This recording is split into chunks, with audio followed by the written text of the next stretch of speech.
Moving on to section 4, we're looking at experimental designs with our sampling and experiment sections for statistics. So, the advantages of an experiment. When we do an experiment, unlike just an observational study, is that we can specifically test for certain factors that we're interested in, and we're able to control what are known as lurking variables. We'll talk about lurking variables in a little bit. But it allows us to test specific things. Does this help with studying? Does this help with cancer patients, etc.? Okay. Experiments also allows us to combine multiple things into one and see if that has a major effect into it. And not combining many different things. It's usually combining like maybe 2, possibly 3 different things together. And you can see if the combination of several different factors increases the positive outcomes that you want. So first, we've got some terms that we've got to go through. First one here is factor and level. So these are 2 terms. They mean they're similar. They're both based off of the explanatory variable. The only difference is that you can think of factor as like the overarching, it's what the variable is in the experiment. So in the example at the bottom, your factor is the drug dosages or the drug that's being tested. That's the factor. The levels are if you take that factor, whatever it is, and you can break it up into more subgroups. So with that drug dosage, you could do a 50 mil, 100 mil, 150 mil. You'll notice whenever talking about experiments, a lot of times the examples that are going to be given are medical with medicines and different things like that. And the reason for that is because that is really where you're going to see experiments more often than in any other situation. A lot of it is in the medical fields with testing drugs and different things like that. So that's why you're going to see a lot of examples dealing with medicine throughout any type of stats class or anything that's dealing with experimental designs. But again, the factor is the overarching explanatory variable that you're really testing. You're trying to use that as the explanation that creates a response. And then the levels are the subgroups within that factor that you have. Okay. Principles of your experimental design. So these are the 4 things in an experimental design that you want. Number 1, you need a comparison, you need randomization, you need a control, and you need to be able to replicate it. So the big one here that is key, that isn't really used a lot, is the last one with that replication. And the reason is because if you can get that headline, then you're done. And even though you design something that might not be able to be repeated over and over again, it needs to be repeated for something to be like for sure. And you need that key. So we're going to talk about each one of these. First off is the comparison. It's basically, what are you comparing? What are you trying to see increases or decreases the overall well-being of the individuals that you're testing? It's what you need for an experiment, is that you need some sort of comparison. Does working out make students do better at school? Does playing a sport prevent long-term health effects? Stuff like that. We're doing a comparison between these are, and these aren't between the groups, but you need that comparison. And allows you to avoid those biases that you have. Next up is your randomization. Really what you want is you don't want to put people in groups in which they've selected themselves.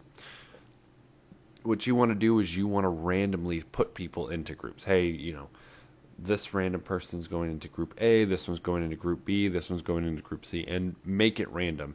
Because if you don't, then you could have biases built into your experiment. Just like with samples, same thing. You could have some biases built in. Same thing can happen in an experiment. So make sure that when you distribute out the people, they are random. Easiest way to do this is just go, it's a simple random sample. Everybody gets a number. We randomly put 10 here and 10 here. Easy, easy, easy. Third is your control. So your control group is the one that you have your controlled and your experiment. Your controlled group is the one that is very identical to the one that's being treated, except they're not getting that specific treatment. So again, easy in the medical field when you're talking about drugs, and you go, okay, these are people that have high blood pressure. Okay, so everybody's got high blood pressure. This half are going to get this half is going to get this medicine to try lower it. This half is not going to get anything. The one that doesn't get anything, there's your control. And the reason for that is you want to see is they are the baseline. Okay, they're the baseline for you to see was there anything else that changed besides your explanatory variable or the variable that you're testing. Could it have been something else? Could it have been, like we'll talk about, those lurking variables, something like that. So you need a control that's not getting a treatment so that you can see how much it has changed with a treatment. Last up is your replication, or repeating the process, essentially. Once you're able to do it, you should be able to do this experiment again, and hopefully you get similar results. So whatever it is, you want to be able to repeat this process again and again so that you get similar results multiple times, because then that's more sure for you with your experiment. All right, 4 more words to know when we're talking about experiments. Some of these you probably have heard before. First one's placebo. So placebo is your dummy treatment. So it's a treatment that should not have any effect on it. Your sugar pills, etc. But the placebo is a treatment that shouldn't do anything. You give them vitamins instead of actual medicine. And the reason that you have a placebo is to try to get rid of what's known as the placebo effect. The mind is extremely powerful, in which it could change people's moods and how they feel based on just thinking that they are getting a treatment. And this really comes into play, the placebo effect, when you are asking people more of like, how are you feeling? Do you have more pain or less pain? Where they have to make a judgment call on it. That's where the placebo effect could have could come into play more. If you're testing somebody's, white blood cells or their blood pressure, heart rate, etc., that type of stuff, the placebo effect's not really going to have too much an effect on it, because it's not things that they can really control. And it's not then, oh, I feel better because of this. So the placebo effect is basically the subject gets a placebo and then they think that they're receiving the treatment and they feel better because they are getting a treatment. That's the placebo effect. The next two are your blinding and or blind and double-blind studies. So if a study is blind, then that means that if, let's say, you are the individual that is in the study, so you're not part of the study, or you're not running the study, you're involved in the study, so you're one of the subjects in it. If you do not know if you are in the treatment or controlled group while the study is going on, that's a blind study. Now, legal issues and everything after the study's done, you usually are told. But when it is going on, if you don't know if you're in the treatment or the controlled group, that is a blind study. Now, a double-blind study is where you go even further than that, and it's not just the subjects that are being blinded, but it's also the people that are working with the subjects. They are also blind. So they don't know who's in the treatment and who's in the controlled group. Somebody obviously will need to know, but they are not involved with the subjects at all. So they're completely separate. And this just gives another layer of no more, outside manipulation in the testing that you're doing. So that's what a double-blind study is. So a double-blind is not just the subjects don't know who's in the controlled and treatment, it's also the people that are working with those groups don't know which one's the controlled or treatment or treated groups. Okay. So a blind study, subjects don't know. Double-blind, subjects and the administration don't know. And again, after the study is done, after the experiment's over, then you let people know which one they are in. The purpose of it is so that you can isolate a specific variable and check for that effect on the response variable. Okay, and that's why an experiment is great, is because you can go, okay, I want to see if drinking orange juice every morning will lower people's heart rate, after after a couple months. Okay. And you basically tell them, do what you normally do, except every morning I want my treatment group, I want you to have a glass of orange juice. Those of you that are in my controlled, I don't need you to do anything. You're just going to do your normal stuff. And then afterwards you can check it. But you're changing one specific thing and seeing if it has an effect. If it doesn't have an effect, then you go, okay, moving on to something else. Okay. But that's what an experimental design really wants, is what it's really going for. If it's a poor design, then it's basically set up in a way in which you can't tell if the single change that you made or whatever you're treating really changed anything. You've made it too vague, or there's too much mixing between the groups and stuff like that. So when you're making these designs, if it is something that it can't make a precise, this is the one that's changing, it could be a poor design. This leads to what are known as confounding variables, which could also affect the outcome of the treatment group. And these are ones that you couldn't control yourself. Okay, so your confoundings are ones that you couldn't control, that just kind of seep into your study or your experiment. And it happens. And what you're trying to do is you're trying to avoid those as much as possible with it. Okay. Completely randomized design. Basically, you want to just randomly assign people to their groups. Okay. Randomization is key. You should try to keep them equal size. Sometimes it might not be possible. But you should try to keep them at the same size when you randomly separate them out into the controlled and the treatment group. So try to keep them random as best as possible. Okay. All right, so does aspirin help protect people against heart attack? Okay, so that's the question. That's what wants to be studied.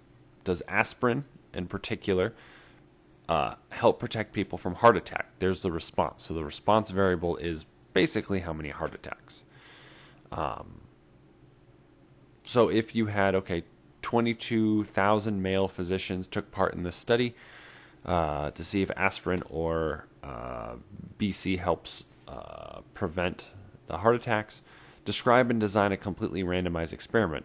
Basically what you do is you take those 22,000, you randomly assign them into two groups. The first group is going to have the first 5,500 will have that could be your control. The next 5,500 could be those that just take the aspirin. The next 55 could take the BC or the beta, and the last 5,500 take both.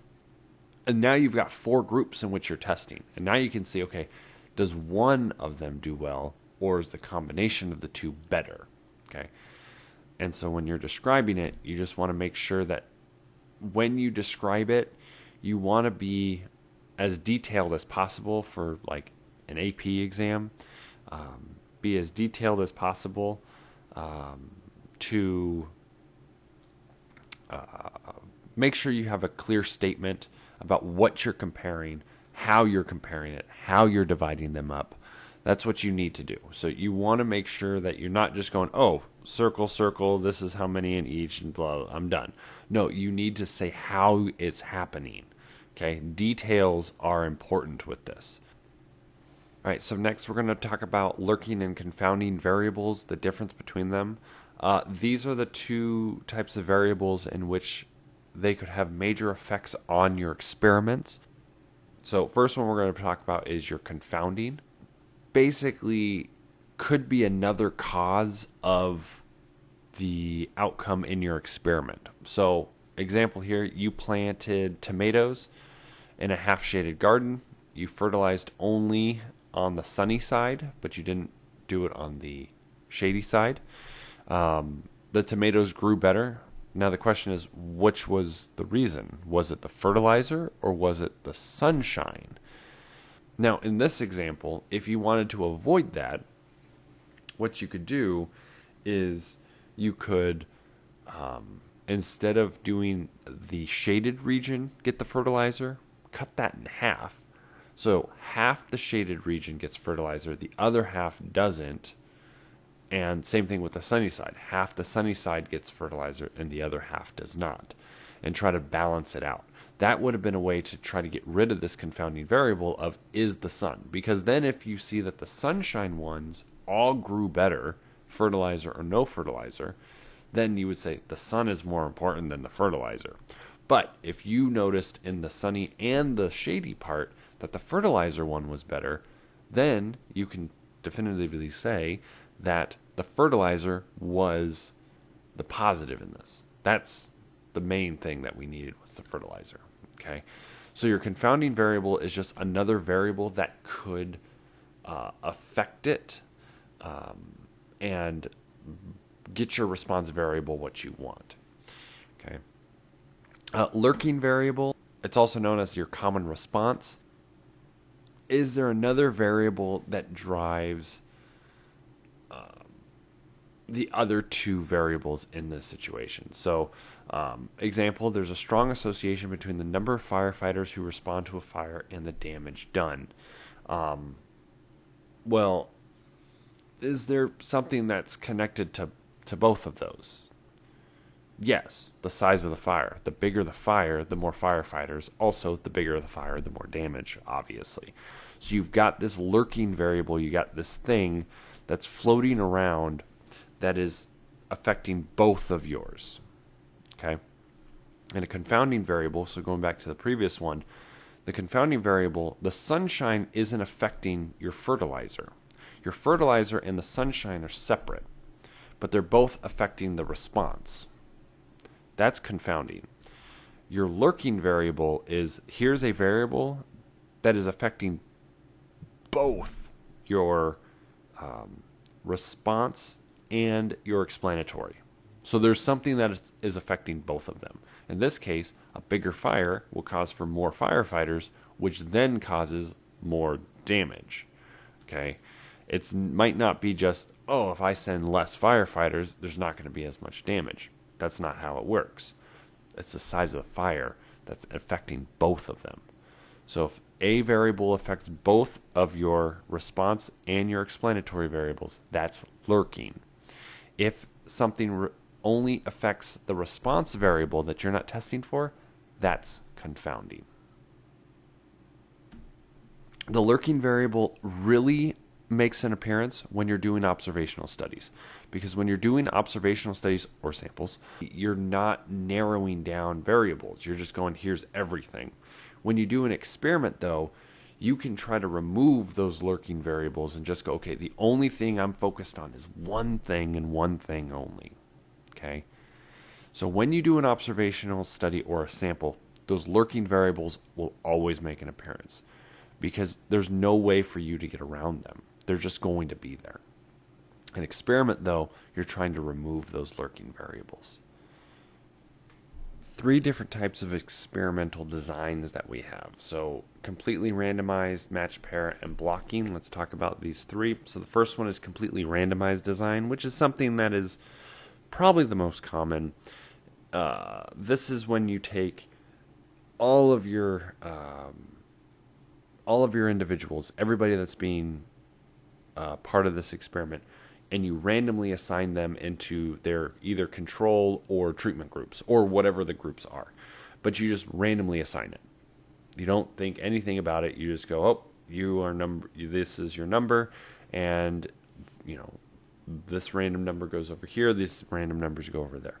That's your completely random design. So there is no really putting them in groups. Match pairs is a specific type of experiment in which the same individual or matched up individuals get tested against basically each other. So this could be something like, a good example here would be, let's say you have identical twins, and you're doing a study with identical twins for some reason on something. What you do is you always have the twins matched up. So one twin gets a treatment and the other one is the control. And then afterwards you test them out. Another thing you could do is, for 1 month, we want somebody to work out every morning. And then they talk about how they feel and everything. The next month, they don't work out. And then the following month, they work out before they go to bed. And then what you're doing is you're testing and comparing the working out and when they work out. But it's one individual that is in a controlled group and treatment groups, and you compare them individually.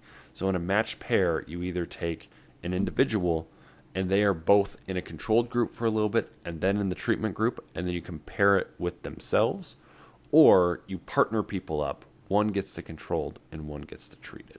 That's matched pair. Last one here is a block design. Block design is very much like, what's it called for the other one? Stratified, where you put people in groups. Block design, same thing. You essentially put people into blocks, and then from there you make your experiments from those blocks. So easy example of this would be, let's say you wanted to test out this new medicine for people with type 1 diabetes. So somebody with type 1 diabetes, you're testing out this new medicine or a new pump, whatever it is, for insulin. And instead of just testing them all randomly, what you do is, we might think that it has a different effect on male and female. And so what you do is you block them. You put a group, you go, okay, males are in group A, females are in group B, and then within group A, you divide them up between a treatment and controlled group. So you've got a men group or a men block. Some are in the treatment, some are in controlled. And then you have female, some are in treatment, some are in controlled. It's like when we talked about the stratified, where you put them in specific groups and then you randomly select from those groups. But this is with an experiment in which you put people in their groups or whatever it is in their groups. And then you break off. Some go into an experiment and some go into treatment. And then when you do a comparison, you compare within the block. So afterwards, when you're comparing the controlled and the treatment group for, let's say, this diabetic medicine example, you would look at specifically just men. How did it work with men? And then you would look, how did it work with women? You're not comparing, the men aren't going to be the controlled and the women are going to be the treatment. No. Within that group, you break it up. So you basically create 4 groups. 2 controlled, 1 men, 1 women, and 2 experimental or treatment groups, 1 male and 1 female. Okay. So you control what you can and you block what you can't control, which that phrase basically means that some things you just can't control just because of randomness, but if you block it, then you can control it. Okay, because you make those different things. Okay, inferences, drawing conclusions based off of your data that you have. If you do a random selection of individuals, this allows you to do an inference of that population. This is for an observational study. So when you do a random selection, that is observational studies, and you can make inferences based off of a population. If you do a random assignment, though, That's an experiment in which you can make inferences on causes and effects. Okay, so they're different on it. Okay, so a random assignment allows you to look at the cause and effect, the causation of something.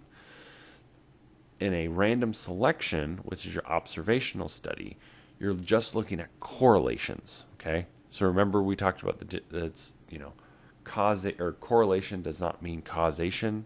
That's what this is. One is an observational study, the other one is an experiment. And so that's what we have for those. So to finish this up, what I want you to do right now is I want you to read this and identify, is this going to be a observational study or is this going to be an experimental study? So could the inference that you can conclude from here, is it going to be more of an inference onto the population or an inference of the cause and effect? Okay, so this first one with the Census Bureau, where they carry out surveys, since they're just doing surveys and they're not actually randomly assigning people anything, and it's just a random selection of people, of households, this would end up being a observational study in which you can just draw a conclusion based or an inference on the population. You can just make a correlation here. You can't do any type of causation for this one because there's no experiment happening. It's just gathering data. Okay.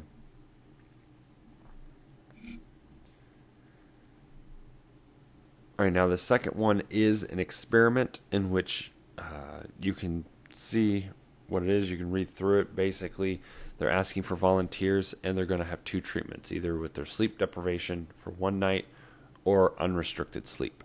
And they wanted to basically see how it looks like 2 days later. This would end up being more of an experiment in which you can do the cause and effect, because what's going to happen is that they would randomly assign the 21 people into one of the treatment groups. Okay. And then from there you can talk about, oh, there's a major difference between them. And then you can talk about the causation of it. Okay. So an experiment does causation. Observational studies are correlations. And that is the end of Unit 3.